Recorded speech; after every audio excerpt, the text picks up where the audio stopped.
As gamers, most of us understand that games will never be everything we want. This is especially true of AAA games. But we always have our ideas of what we want the game to be. A game is announced, it catches our attention, and we immediately begin to imagine what the game will play like. We begin to imagine things that we would like to see in the game. Naturally, the devs also begin to imagine what they want for the game. Often, at the beginning of the development process, they're asked to come up with ideas and create models of those ideas. For example, during the development of Uncharted 4, the dev team came up with a dancing mechanic for Drake and Elena. There were attempts to use the dancing mechanic in various parts of the game. At one point, during a gala in the auction house, Drake and Elena would have to dance across a fancy ballroom, maneuvering closer and closer to the artifact as the player pressed buttons along with the beat of the music, sort of like you would in a rhythm game. Think Dance Dance Revolution minus the jumping. It doesn't really fit with anything else. It has to be deep enough and fun enough by itself to exist, said Amelia Schatz, a lead designer.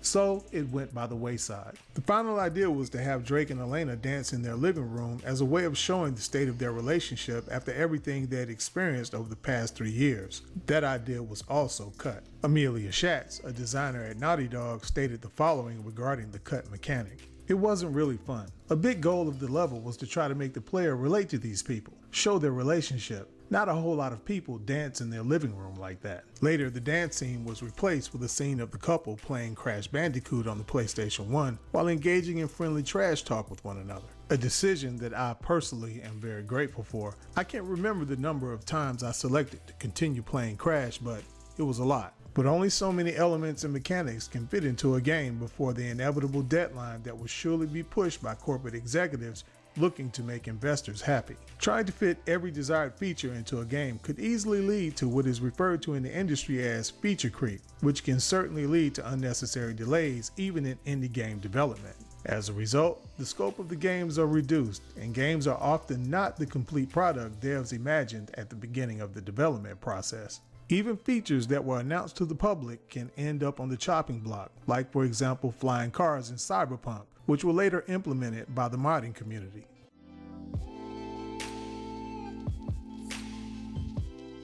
But when it comes to Bethesda games, modders are always willing to come to the rescue and add additional content, and also do things like fix bugs or improve textures. Because mods allow gamers to experience things from various creators' imaginations, I have a feeling that a lot of those barren planets in Starfield won't be so barren for long. In fact, it probably won't take long for modders to add additional planets to the already 1,000 that will ship with the game. But each barren planet that already exists will be like an empty canvas for modders to work their magic. The creation of brand new storylines and civilizations with lore that's either completely separate or tied to the already existing lore in the original game is possible with modding. But modding is far from a new thing. The game Counter-Strike was developed and released by two modders in 1999 as a mod to the Valve Corporation's 1998 game Half-Life. Speaking of Half-Life, fans of the game felt Valve wasn't developing additional installments fast enough, so a group of volunteer modders took the reins and developed a game set in the Half-Life universe titled Black Mesa.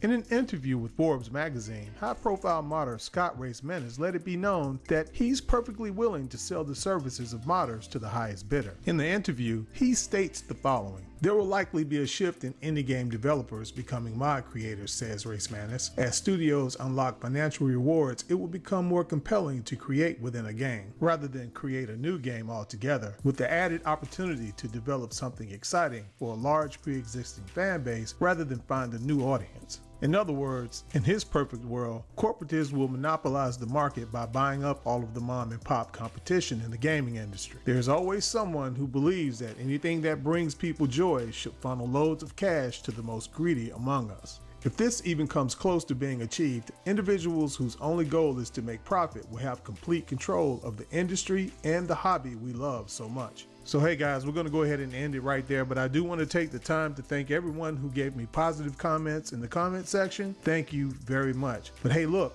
if you liked the video, like, share, and subscribe. And until next time, as usual guys, stay safe.